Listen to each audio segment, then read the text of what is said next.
Welcome to People Doing Good for Others.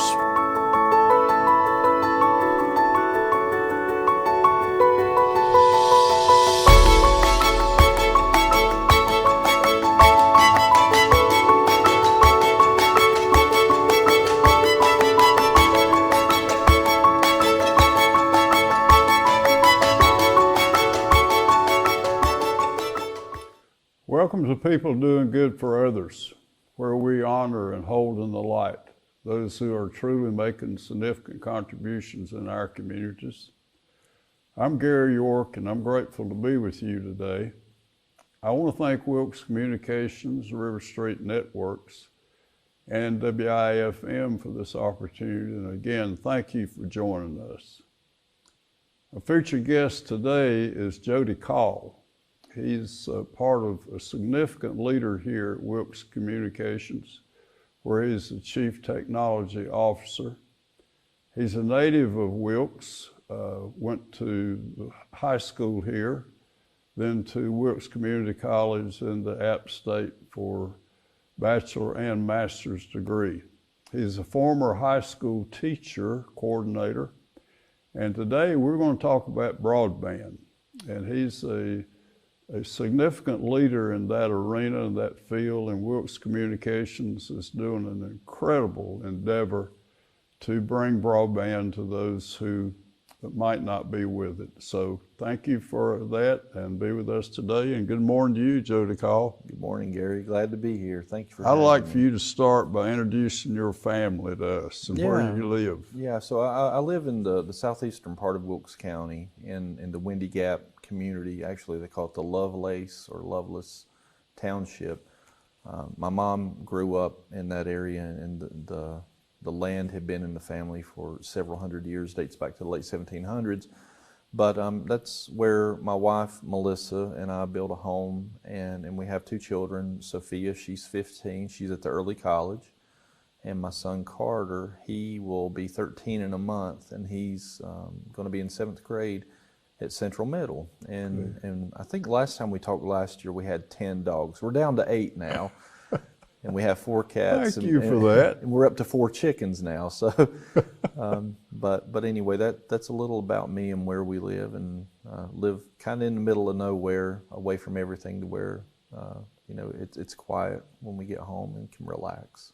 You were in public education and then transitioned to being a vital part of Wilkes Communications.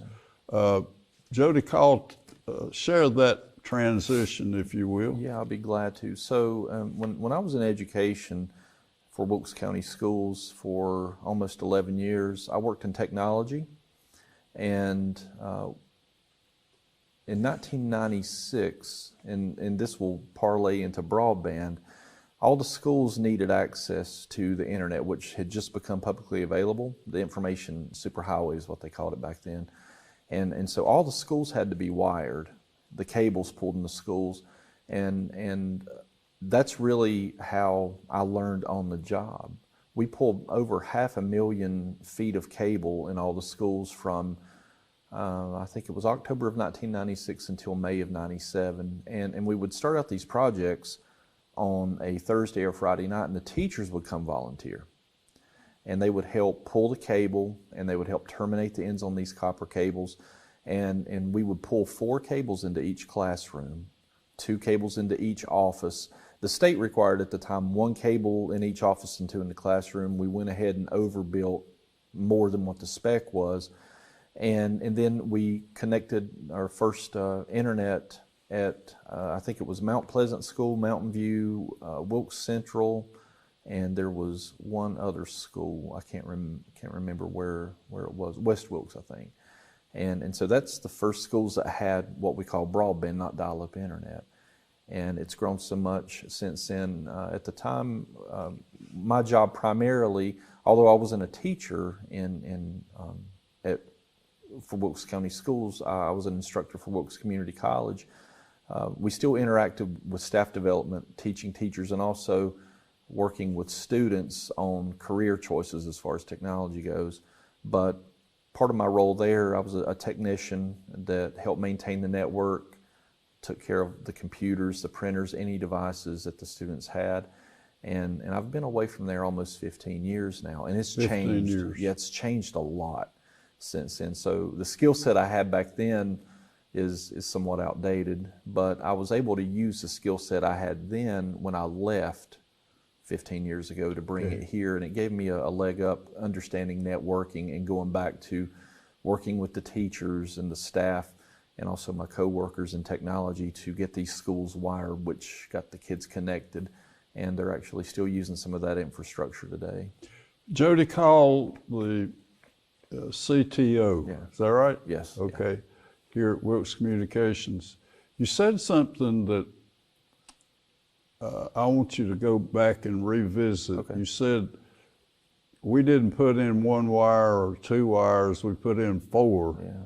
What a great decision. How did that just, knowing it would grow, or how did you do that? Well, that's, as you know, in working with government, a lot of times it's low, who can get the lowest bid, or sometimes do the bare minimum, because you're talking about taxpayer dollars. At the time, and it wasn't my decision, it was much higher, well, not really much higher up the chain. It was my director above me, Chuck Parker, Charles Parker. It was his decision to do that. And it was based on a recommendation by a gentleman, Robert Wood, and also Jim Roten, two guys who were my mentors with whom I worked. And they said, well, if you're going to go ahead and pull one or two wires, why not go ahead and do more? Just for the growth, and if something were to happen to one of the wires, if they got nicked or cut or damaged, you would still have another one. It's a lot cheaper to go ahead and do it up front than to have to go back and pull a new wire. So it was a very wise decision, and we also do that here at this telephone company, this telephone cooperative, River Street Networks, Wilkes Communications. We don't build to the bare minimum. We build for future growth in mind, and that growth could be 5, 10, 15, 20, 30 years. And we do so the that's same a thing. culture thing. It is a culture thing, and it's about realizing that the price of the raw materials is so marginal. It's really the labor is what costs, and so if you have to bring someone in to do the work after the fact to pull more wire, you're paying for more labor, and the materials it's not that much. A part of my interest in the invitation to have you to come back is when the pandemic started, there was a huge void of youngsters needing contact with the internet, if I get this terminology. No, that's right. And it wasn't available. And so we did a mobile installation in countless places across the state. Right, that's correct. Is that a good place for us to start, Jody? Yeah, absolutely. Let's talk about Yeah. what was going on then. Yeah, so we've known, we being internet service providers or broadband service providers, that term's interchangeable, internet or broadband. We have known for years and years that there's a large deficiency in the haves and the have-nots, or there's a delta between the haves and have-nots, and there's a deficiency with those who do not have access to reliable and affordable broadband. And unfortunately, it affects the students. And whenever the pandemic hit, we decided we need to start deploying access points, almost like wireless routers, out in communities. And so strategically, we looked at, okay, where do we already have service that's close that you can, number one, not have to pay a lot of money or invest a lot of money to build infrastructure. Number two, that you could install easily and also have access to install it as far as permission. And so we began with schools. Stokes County schools worked with us to let us install these devices, which we paid for at 5 or 6 of the school locations. We have a customer service office in Stokes. We installed devices there. And then we did the same at Wilkes Community College and the town of Wilkesboro, downtown where the commons are. And that whole 2 or 3, maybe 4 block area, you can access free Wi-Fi there. And then fire stations around the county. Fire stations. Fire stations were the integral part. And then Samaritan Kitchen, which used to be our corporate office. We also have access there, because if families are coming in to get food, then if they need to get online to try Okay. to either do work, it's not just for children, it's for parents, it's for anybody who would need it for a good reason, for non-nefarious activities. And so then we expanded past Wilkes County because we're in Virginia and all over North Carolina, and replicated this same idea. And in all, it took about 2 or 3 weeks from the time we decided we were going to do this until we had all of these installed.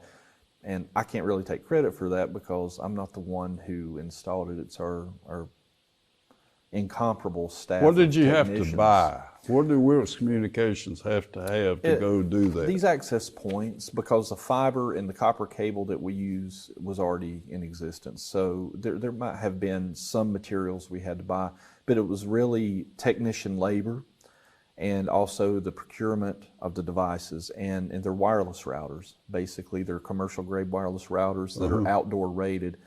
And no, a router. yeah, Just get into that just a little bit. So an access point and a router, when you have a broadband connection that comes into your home, then to be able to send that signal out to devices, either you can hardwire a computer into it to be online, or you can use a wireless router which sends wireless signals from the device. It's an access point or a router. It's just a way to connect to the internet.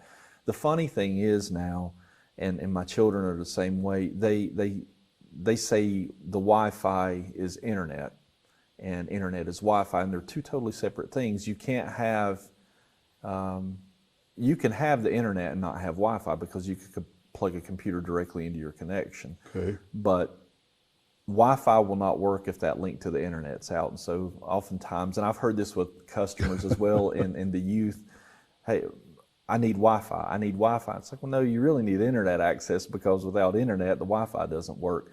But we got all of this installed in about 3 weeks. The technicians, whenever you go into a situation like this, you really see what your people are made of and what they can do. We installed 120 to 130 of these devices in a 3-week period. Well, actually a 2-week period, less than a 2-week period, because it took about a week for us to order and receive the equipment. And then we had them delivered, and these men and women installed these, and they're still running, and we're going to leave them running. Jody, I need to understand a little bit more myself. Okay. Say a youngster is in a home and he has no access. Yeah. So we're talking about driving to a point. Just kind of paint a picture of exactly what would happen. So what would happen, and also I forgot to mention churches. There are churches, especially on the eastern end of Wilkes County, that let us put up these access points in their churches. So yes, it is not like a cell phone signal to where it works in most places and you can use data that way. Okay. You have to be within about 300 feet, 300 to 600 feet of where one of our wireless devices are. Okay. That's as far as the signal goes. So pulling up in a parking lot will get you access that way. And going back to realizing how deficient the country is, there's still an estimated 20 to 40 million homes, and that's a huge gap to not know the exact number, but we'll just say 30 million homes who do not have access to adequate broadband. And the definition by the Federal Communications Commission is 25 megabits download and 3 megabits upload. That's what they say the standard is. And so there are grant funding mechanisms at the federal, state, local levels. There's regional grants. And as long as a provider does not offer 25 megabits down and 3 megabits up, those areas are considered eligible for grant funding. Now, your Wilkes Communications as a career is choosing to expand, to go into these areas. So that culture, that philosophy, if you will, so you were at the table when we made some of these decisions. Tell us that thought process or the the heart and soul to want to be? Yeah, so the thought process goes back to give you an example, when I came here in 2006, early 2006, late 2005, early 2006, we didn't start offering broadband here until 2001 or two. And so it was relatively new. Our bread and butter and our revenues were largely based on telephone lines. And we had probably 12 or 13,000 telephone lines. And many of those lines, households had more than one line for, they used to call them teen lines, or if a child wanted their own separate phone line, or a fax line, or when we used to have dial-up internet. If you used dial-up internet and you were connected to the internet, calls would not come through, you get a busy signal. And so businesses and residents, if it was important enough, they would have a separate connection just for broadband. Well, for dial-up. When broadband, which is much higher speed internet access than dial-up, that's why they call it broadband. It's broad bandwidth of spectrum as far as how much many frequencies you can use. Dial-up internet is a very narrow band. So it's narrowband internet, but the term broadband has become synonymous with internet now. Is this the same thing as fiber optic? Yeah. So, and I'll get into that in just a second about all the different technologies that come along with it. But when internet, DSL, that's one type of internet technology.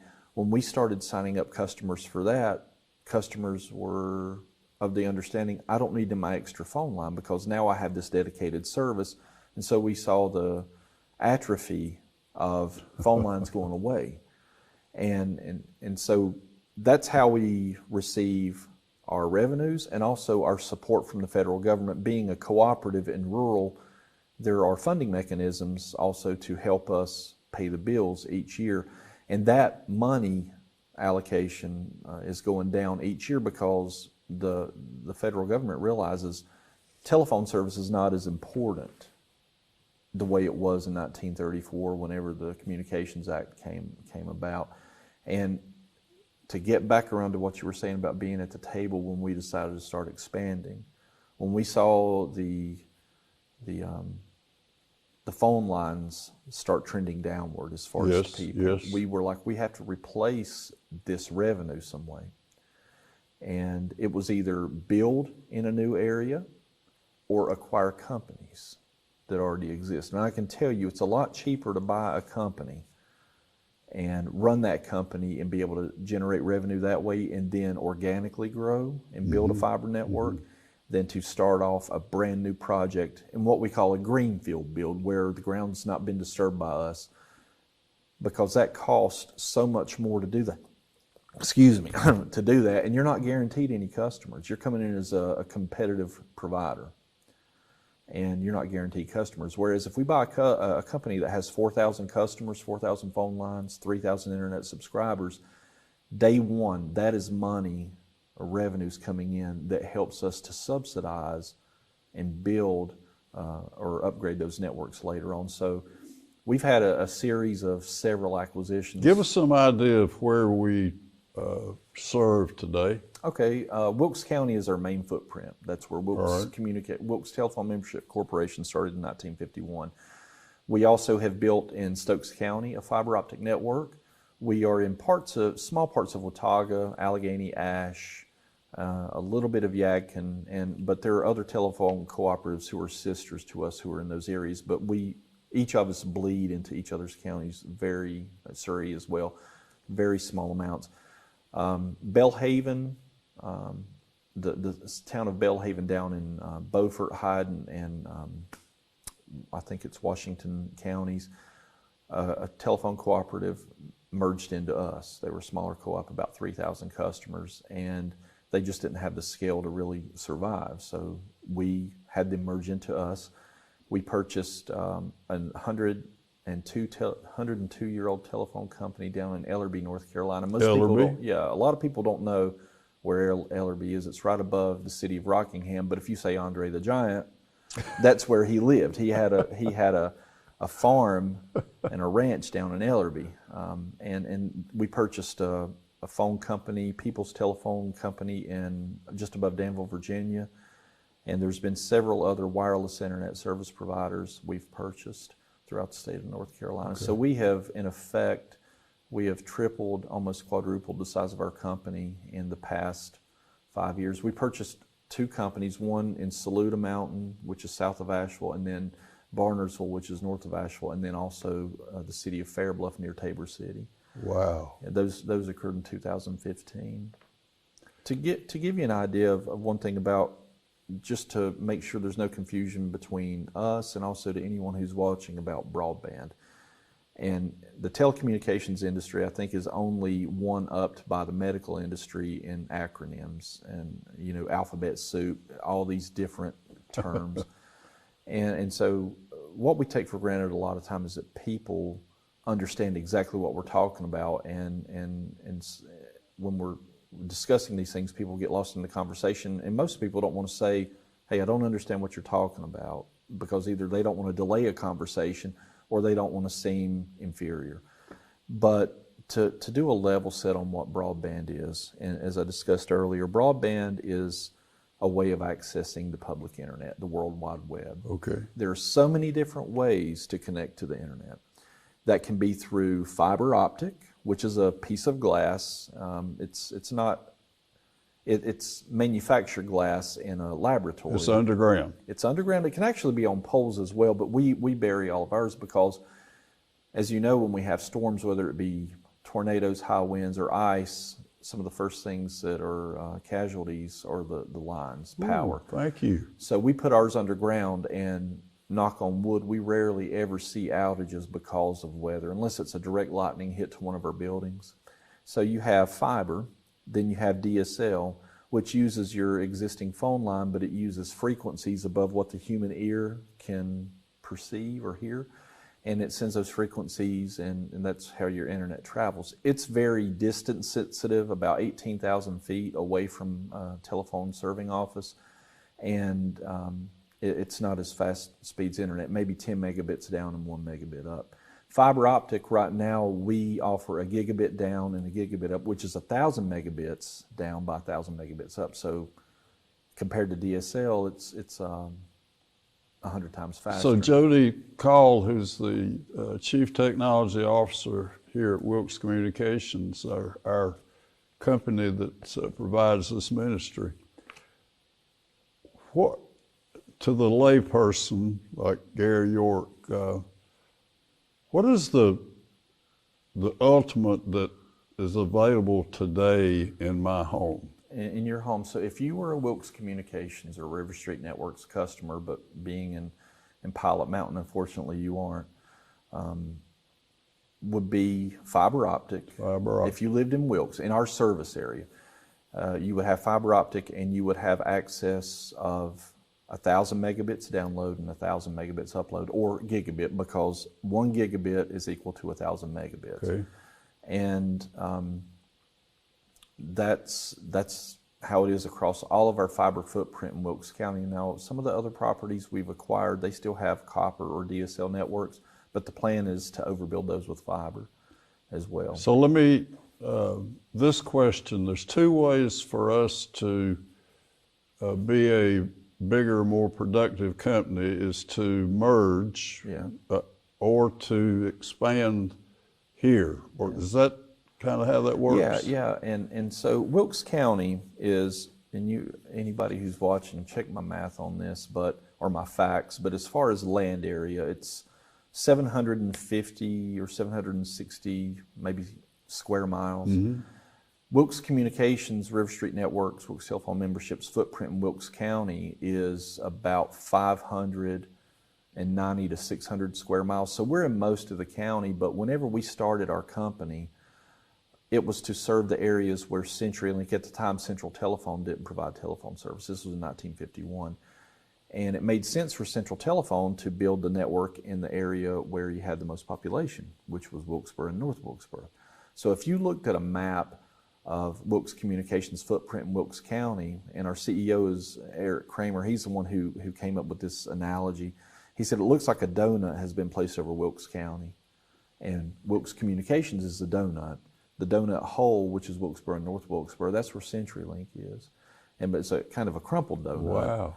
But that's our service area, and we service most of this county, and because most of the county is rural, that's why we are where we are. Jody Call is the Chief Technology Officer at Wilkes Communications. Where do we attract or grow our talent pool here? Those individuals come from community college. Just tell us what folks are doing today out of high school to be trained to be capable of being contributors here. That is a great question. Absolutely great question. Wilkes Community College is one of the largest assembly lines that comes into us to provide talent. Myself, I'm an alumni. Many of our employees have gone through technical programs over there, and to understand networking, information technology, and it's a pipeline, I should say, not a conveyor belt, but they've brought many employees here. It's the reason I have my job here. And we've expanded, we're in partnerships with the community college. I serve on the Business and Industry Education Forum with school systems and with the school system in Wilkes, and also Wilkes Community College, about what we can better do to combine business and industry and our students as far as promoting jobs and employing. And I'm also on the advisory council with community college for 2 different programs, networking and information technology, and also electrical engineering, to let the college know this is where we see that you need to focus the students' attention. And they listen. They take a lot of our recommendations and they adjust the curriculum to make these things happen. Wow. And then the other thing that we've done recently, and I'm really, really proud of, is we have been working through an apprenticeship program for the past 2 years with the community college and the school system. And we have our very first apprentice who is going to be, and she's already working with us. Her name is Abigail Green. She's at the early college. And so if anybody's watching that knows Abigail, congratulations to her. The signing ceremony is in a couple of weeks. But the apprenticeship program, what it does is it takes these students when they're juniors or seniors. At the early college? At the early college, or any of the Right. schools in Wilkes County. And it's actually across the state. It's a statewide initiative. And they have an option to be a pre-apprentice during the summer. And that way we kick the tires, figure out, are they a good fit for us? Are we a good fit for them? And it's an 8-week program, and they have to take 2 college courses that are prerequisites. And then we decide, do we want to bring this person on board? And what happens is they are guaranteed what we call a journeyman's wage, as far as this is where you start. And after you've completed 750 hours or 1,000 hours of coursework, then 2,000 hours, 3,000 hours, 4,000 hours of on-the-job training as well, your pay moves from here to here to here to here. And not only that, they're guaranteed to pay. And Abigail is effectively one of our employees beginning a week and a half from now. So she gets benefits, time off, health care, and she's only 17 or 18 years old. That's what's so great. Still in high school. Still in high school, and she gets a 2-year degree paid for by this apprenticeship program. She's paid for when she's in college by us, and she's paid when she's on the job learning. And it's very similar to the apprenticeship programs from days gone by, Sure. and also what you see, and it's very prevalent in European countries now. Either you go into the military, you go to college, or you go into an apprenticeship. So that's the one that I'm most proud of. We've tried this for 2 years, and we haven't had anyone that made it over the finish line, but Abigail is our first, and that way you can teach these young minds when they're here working the way that we want things done. Jody, we have a couple of minutes, Yeah. and I want you to take that and give us your vision for Wilkes Communications and the college together, and just embrace us in a special way about this is where we are, this is where we're going. Yeah. So let's rewind back to 15 years. When I first came here, I think we had 45 employees. 45 to 50 employees. And we are up to, by the end of this year, we'll be up to close to 250 employees. And roughly half of those are operational employees that work on the technology side, because we're a technical company. Yeah, you have to have technicians to do the work. So looking back at that, we would never have known 15 years ago. If you'd said we're at 45 employees now, we're going to be at 250, I would say most people would have put the bets against that.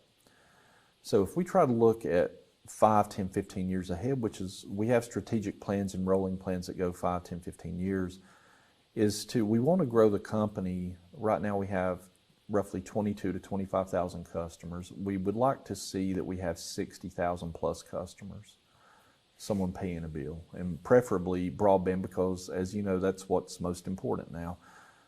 That's what we're really wanting to get at in the next 5, 10, 15 years.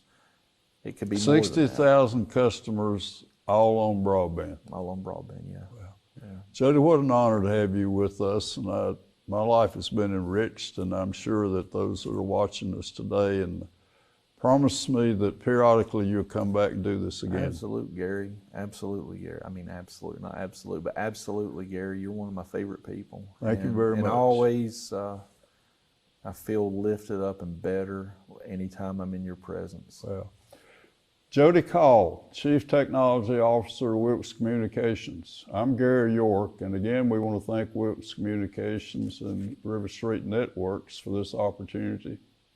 Thank you for being with us. We've been enriched today with an education and overview and information about the tremendous quality of service of Wilkes Communications, its ministry, its outreach, and its willingness to stay ahead of the times, and a lot of times to help those who maybe need a little lift. So thank you again. Until we meet again, have a safe week.